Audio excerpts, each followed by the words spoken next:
Section 12.2 has to do with solubility and the solution process. Before we get to that, we have some definitions. Saturated is the solution in equilibrium with respect to a given substance. So basically, saturated means that all of the solid that can be dissolved, or all the solute that can be dissolved, has been dissolved. Solubility is a measurement of that. Okay, and so it's typically stated in grams per 100 milliliters. So it's the amount that can be dissolved in a given quantity of, of solvent at any given temperature to give a saturated solution. And then unsaturated is any amount less than that of the saturated, which is measured by solubility. And then supersaturated is a solution that contains more than it should than a saturated solution. And you think, well, how can it do that? You just said saturated as much as it holds. Think about tea, okay? If for heaven forbid you go up north being Kentucky and north, maybe Indiana and north, and go to a restaurant and try to get sweet tea, good luck. They don't have it. And so they bring you, they say, well, is unsweet tea okay? And you say yes. And then you try to put sugar in it. Has anybody ever tried to do that? The sugar does not dissolve, and it just goes to the bottom. Your drink stays unsweet.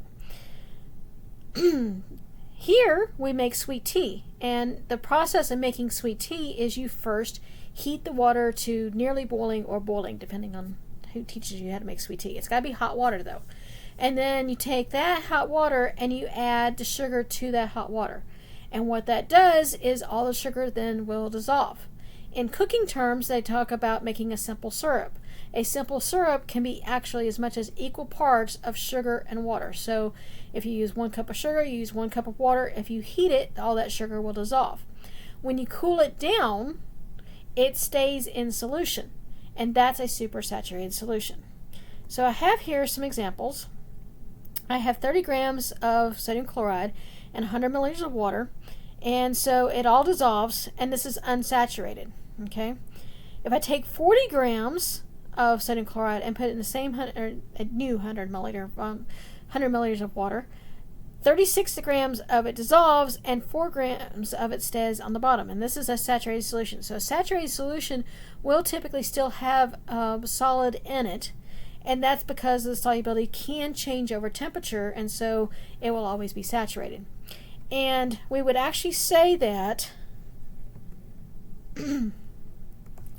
and the middle here is that the solubility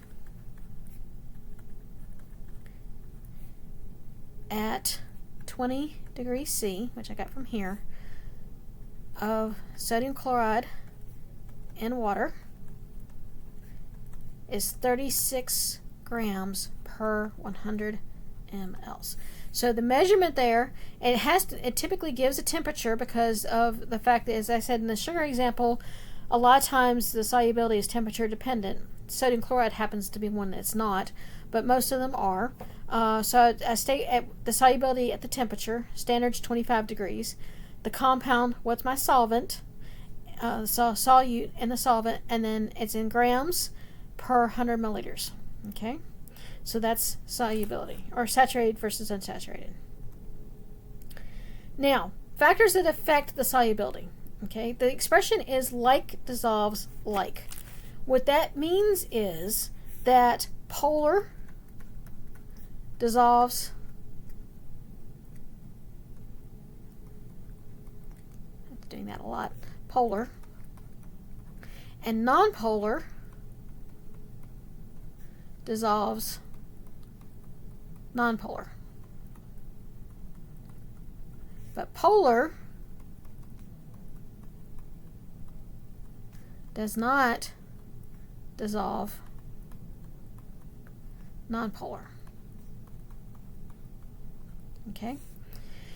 And for solids, especially ionic solids, it's that tendency towards disorder or chaos. If it increases the disorder, then it's more likely to do so.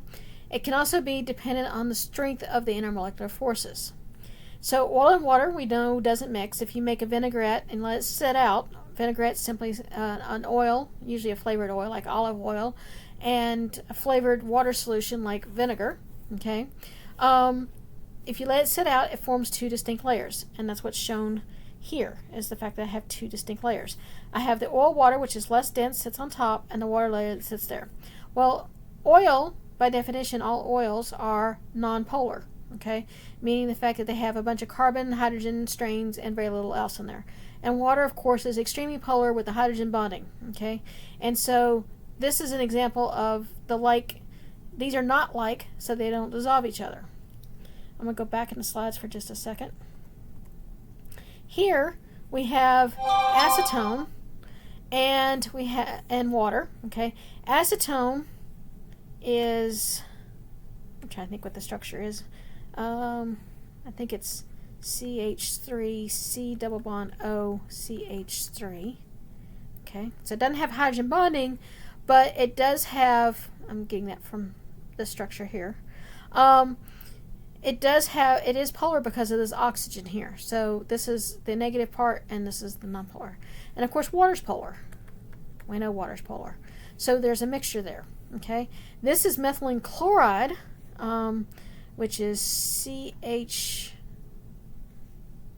trying to think what this is. CH2Cl2. But this is actually nonpolar. I mean, this is nonpolar. I know it should be, but it's not. And water, which is polar, and they don't mix. Okay.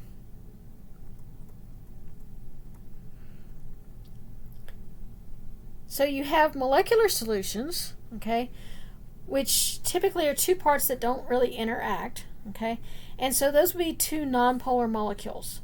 You can actually, if you're doing painting, there's two types of paint that you can buy. There's what they call water-based, or there's oil-based, okay? And you can't mix those two. And actually, you can't, even after they dry, if you have an oil-based down there, you cannot put a water-based paint on top of it without putting a special kind of paint between them that will then let them bond together, okay? If you try to put water-based paint on top of oil-based paint, even after it's dried, it will peel off fairly quickly, okay? If you're working in water-based paints, you just use simply tap water to wash your brushes. However, if you're using an oil-based paint, okay, you actually have to get what they call paint thinner, and paint thinner is basically a nonpolar solvent also, okay? So this example is oil and gasoline, and they don't interact. This doesn't really show two molecules there, but anyway, they don't interact. Air is a good example of that. Air doesn't typically react with other things either.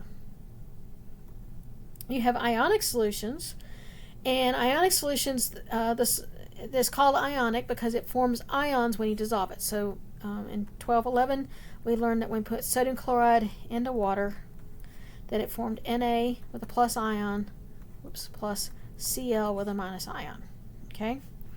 And so we learn the solubility rules, okay? But if I take silver chloride and put it into water, it stays silver chloride. This is insoluble. This is soluble. And these two examples down here, okay?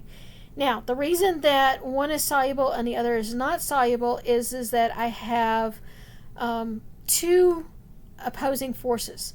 I have something called lattice energy. Lattice energy is the energy that holds that ionic compound together. That's the attraction of the positive and negative together. It's dependent on things like the charge of the ion and the radius of the ion. And then the opposite of lattice energy is something called the power of hydration.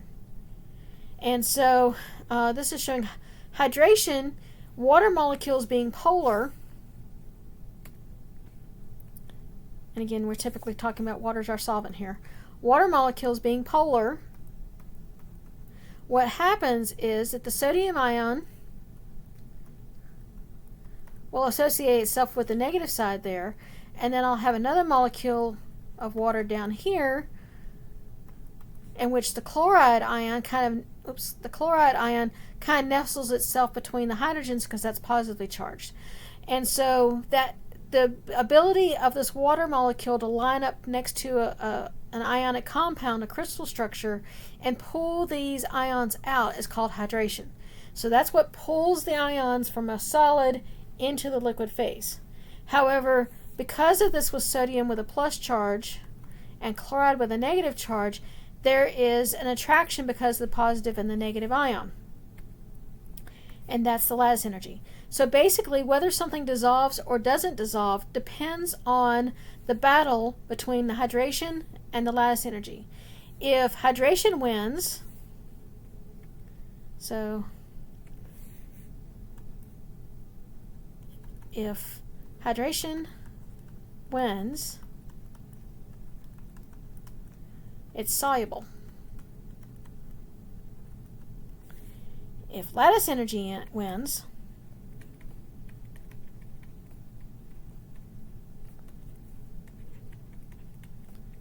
it's insoluble. Okay, and then you can go back to the solubility rules in chapter 4 to figure out which molecules are soluble or insoluble. I'm not going to ask you to predict that. Okay, all right, and that is the end of this lecture.